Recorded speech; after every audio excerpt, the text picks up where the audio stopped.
अभिजितच्या काही गोष्टी या चुकीच्या आहेत हे अभिजितचा मूड बघून अंकिता त्याला समजावताना दिसते. चला तर बघूया ती कशा प्रकारे समजावते. तर अंकिता म्हणते की हे बघ अभिजित, तू जे टास्कमध्ये निकीसोबत भांडतोस आणि त्यानंतर टास्क संपल्यानंतर लगेच सांगतो की हा माझा डिसिजन नव्हता, मी टास्कसाठी भांडलो, हे चुकीचं आहे.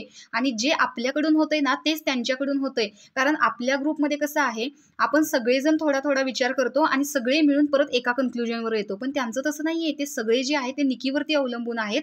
त्यामुळे जर ती तुझ्याकडे आली ना मग त्यांची सटकते. मग त्यांचं म्हणणं हे आहे की ही आता टीम ए आहे निकी, तू टीम बी आहेस आणि आपण सगळे टीम सी मध्ये आलोय, तर हे चुकीचं आहे ना. आणि तू ज्या प्रकारे तिला म्हणजे जान्हवी बरोबर सुद्धा ती तुला समजवायला आलेली, तर आपण सगळेच भांडत होतो, पण ती तुझ्याजवळ आल्यावर हसायला लागली. तर या गोष्टी कुठेतरी वेगळे दिसतात. मग आम्हाला वाटतं अरे ह्यांचं काय चाललंय, ह्यांचं असं काही ठरलेलं आहे का, आपण लोकांच्या समोर एक वागायचं, मागे एक वागायचं. आणि तेवढ्यात तिथे सूरज येतो. तर सूरज हा शांत बसून ऐकत असतो फक्त.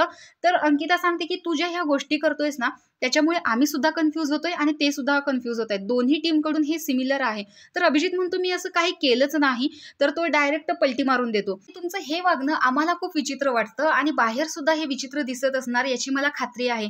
तर बघूया या बोलण्यावरून तरी अभिजित आणि निकी यांच्या रिलेशनमध्ये काही फरक पडतोय का? तुम्हाला काय वाटतं याच्याबद्दल कमेंट बॉक्समध्ये नक्की सांगा आणि अशाच व्हिडिओसाठी आपल्या चॅनलला सबस्क्राईब करा. बाय.